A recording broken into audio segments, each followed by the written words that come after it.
Okay.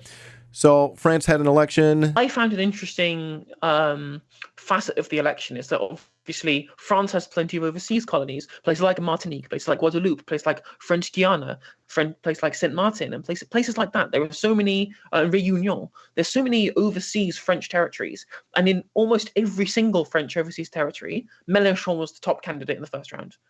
Almost across the board. I think it was only Ile-de-France was the only overseas territory that didn't plurality vote for Mélenchon in the first round, because he has an internationalist platform, as a good socialist would do, right?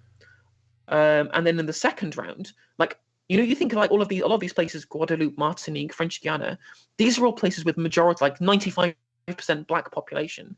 And in the second round, they majority voted for Le Pen, the fascist, which is a really interesting kind of dynamic, right? Yeah.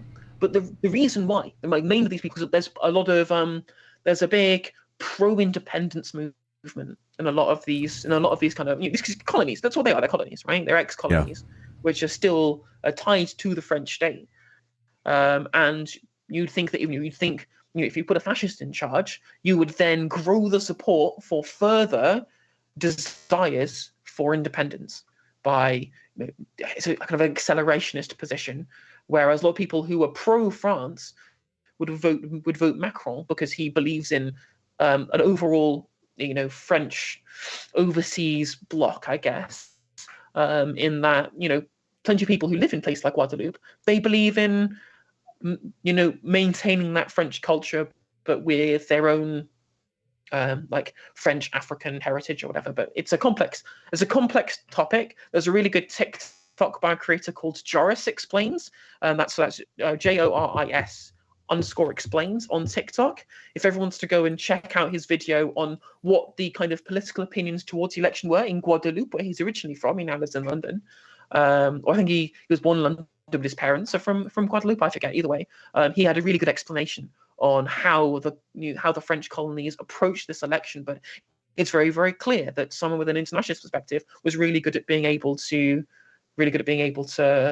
put across his position to people in the ex-colonies. Can we watch it? Is it this one? It says, why did Guadeloupe vote for Le Pen?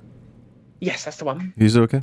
How did my black Caribbean island vote overwhelmingly for a fascist, white supremacist candidate in the second round of the French elections? I know, it's super confusing. Thank God I was there, so I kind of saw it coming, and that cushioned the shock when the results came out. So the first thing to note is that the leftist candidate, Jean-Luc Mélenchon, came out first in the first round with 56% of the vote. So no, Guadeloupe hasn't suddenly shifted to the far right in only 2 weeks. A big part of the run-off votes for Le Pen weren't in support of Marine Le Pen, but in protest against Emmanuel Macron, the incumbent. And this is exactly what shows the total failure of the policy of ostracizing the National Front from the political debate in France under the pretext that they were undemocratic. Their points were never addressed, never debunked, which allowed them to really reap the benefits of the protest votes. Yes, many Guadeloupeans who voted for Le Pen are fully aware that Le Pen may be oppressive, but their thinking was that they'd rather a potential oppression than the actual currently oppressive government that they've had for 5 years. Macron embodied everything that's wrong with the colonial relationship between France and its overseas territories. People viscerally hate Macron and the way he's handled crises like the COVID crisis. The rejection of the values that he represents and his style of governing, especially in the historical and cultural context of Guadeloupe, cannot be overstated. But it would be dishonest or naive of me to pretend like no one in Guadeloupe was genuinely pro-Le Pen.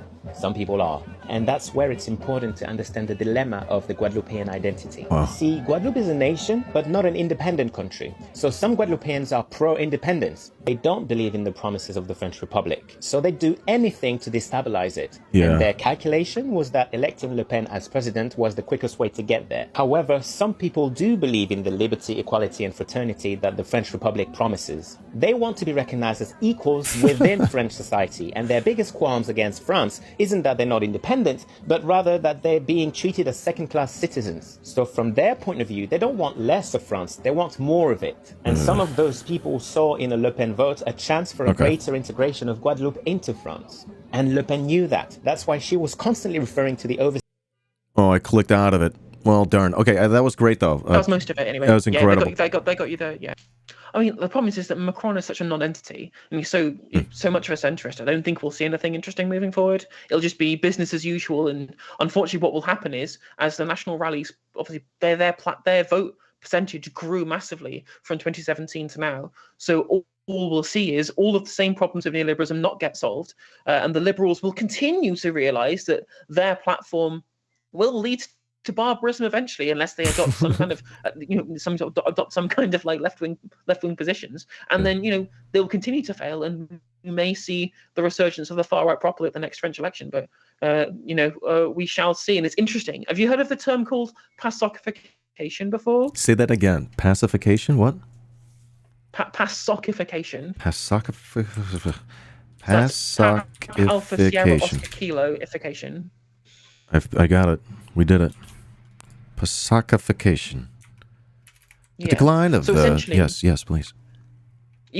Obviously decline of the centre-left social democratic political parties, such as the Socialist Party, and obviously you saw how the Labour Party in the UK declined under people like Gordon Brown and Ella Miliband trying to be some kind of centre-left platform, and that's why we saw the rise of people like Jean-Luc Mélenchon, like Jeremy Corbyn, people offering radical change to the failures of liberal democracy at the end of the day. So that's what's happened in France. It's what's happened in the UK.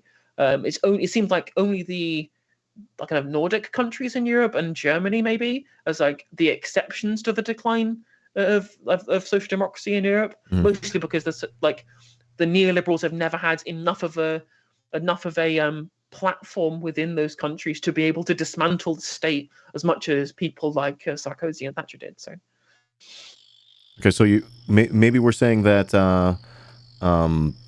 after a couple more years of Macron, there's people are going to see neoliberalism's failing. It's leading to barbarism. It's socialism or barbarism, right, chat?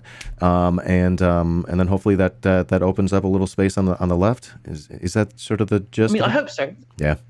I think there'll be a further realignment, and I think especially in like South and Western Europe, there will be a continued. It's the same failure of neoliberalism that happened in Greece that led to the election of Syriza. Like, we shall see.